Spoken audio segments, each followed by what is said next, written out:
na perspectiva daquilo que a filosofia define como existência, que a ciência define como existência.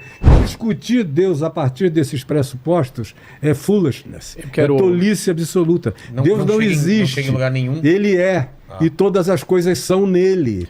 Mas ele próprio não é palpável e identificável em lugar nenhum. Se me permite, eu gostaria de aproveitar essa sua fala. Ela é extremamente importante para eu trazer aqui um ponto que muitas vezes não é conversado a partir da sua pergunta, Vila. A sua pergunta foi muito direta. O que é Deus ou como é Deus para cada uma das tradições?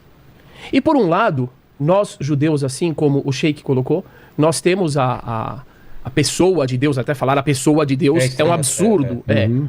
Mas o Criador, ou como nós falamos, Hashem, o nome, como completamente abstrato. Maimônides, que foi um filósofo que viveu, um rabino, um filósofo que viveu naquele período, no final daquele período, né?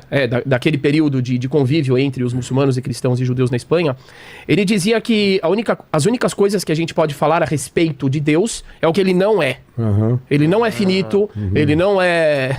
ele não é... Exatamente. Uhum. Por outro lado, aí vem a grande questão.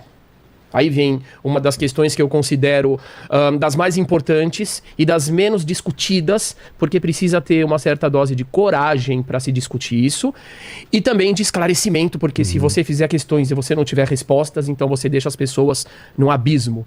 E eu me refiro ao abismo que existe entre esta percepção que os dois irmãos agora colocaram de Deus completamente intangível, inalcançável no sentido do intelecto. Indisponível. E por outro lado, o Deus que aparece nas escrituras, na Torá. É verdade. Porque o Deus que aparece na Torá, ele gosta do cheiro da carne, dos sacrifícios. Ele muitas vezes é descrito como ele é ciumento. Ele é ciumento. Passional. Ira, né? Fala da ira. Ira. Ele manda matar pessoas que não cumprem os preceitos.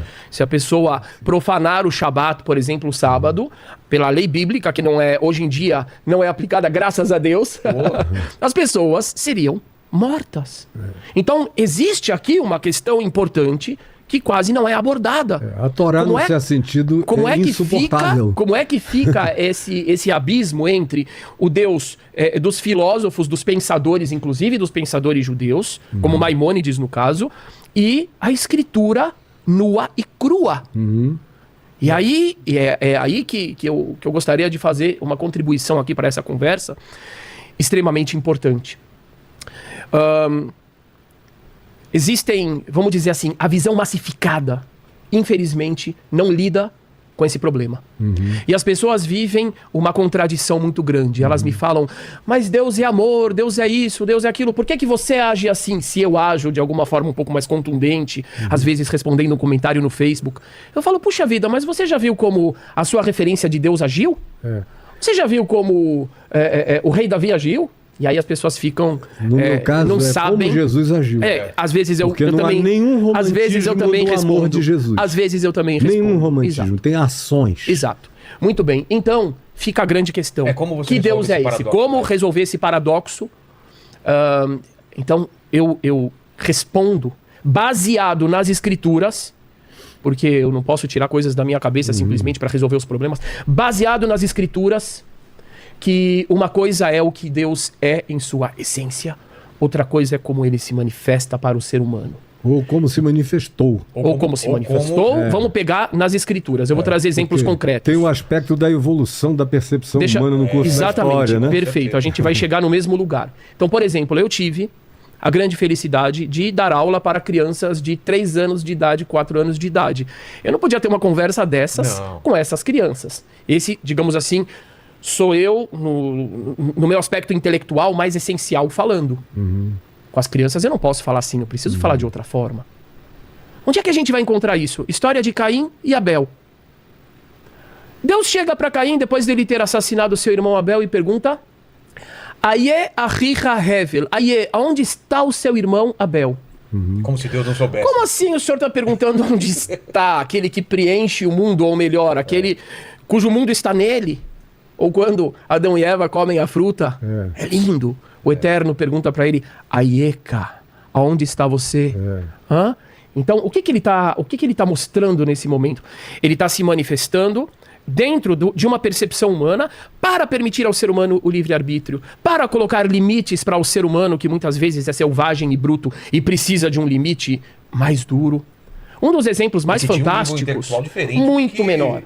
Muito menor. Diferente. Na realidade, a linguagem toda, a nossa linguagem, é uma finitização relacional. Me permite só dar a sequência, por favor. Eu acho muito importante trazer os exemplos bíblicos, mais exemplos. Então vamos pegar o caso de Moisés. Tá. Musa, em árabe. Né? Moisés subiu no Monte Sinai, tirou o povo do Egito, né? O Eterno através de Moisés. E quando Moisés desce ali, o que eles estão fazendo? Uma rave. Uma rave! Eles estão fazendo Woodstock. Eles estão lá dançando. Quem dera, Woodstock estava muito assim. Eles estavam negando todas as leis que eles receberam, civilizatórias, etc. Estavam chutando o pau da barraca. Muito bem. Aí, o Eterno, depois eu explico por que chamamos de o Eterno. Eu prefiro falar o atemporal, mas enfim. Ele fala para Moisés: me solta, Moisés. Me solta! Isso. Me solta, senão eu vou destruir o povo. Me solta! Gente, é um absurdo isso. É uma deixa fantástica. São os antropomorfismos da comunicação. Mas atenção, por que ele fala me solta? Por quê? Então. Porque ele está querendo mostrar para Moisés que você tem a possibilidade de impedir a minha ação destrutiva em relação ao povo. E eu espero de você que você faça isso. E aí o que diz Moisés? E aí está o judaísmo. Aí está um diferencial muito grande do judaísmo, que consta no nome Israel. Israel. Israel é o nome que Jacó recebe, depois que ele luta com o anjo de Deus, e o anjo de Deus diz: o seu nome será Israel, pois lutastes com homens e com Deus e vencestes. O que é lutar com Deus? Ora, lutar com Deus é quando Moisés chega para Deus e ele diz: destruirei essa nação, farei de ti uma nova nação. E Moisés diz, depois que Deus diz me solta, não, Senhor. Ele diz: se o Senhor for destruir essa nação, apaga o meu nome do teu livro. Eu não quero participar dessa religião. Uau! Esse é Moisés. Esse é Moisés. Esse é o judaísmo em essência, que muitas vezes está encoberto. Então é Deus trabalhando de uma forma a fazer provocando o ser humano para o ser humano se desenvolver. E usar o seu livre-arbítrio para se desenvolver. Exatamente. O bem... Elevar a humanidade a outro nível. Exato. O bem que Deus quer nos conferir como almas encarnadas é a possibilidade de desenvolvimento máximo.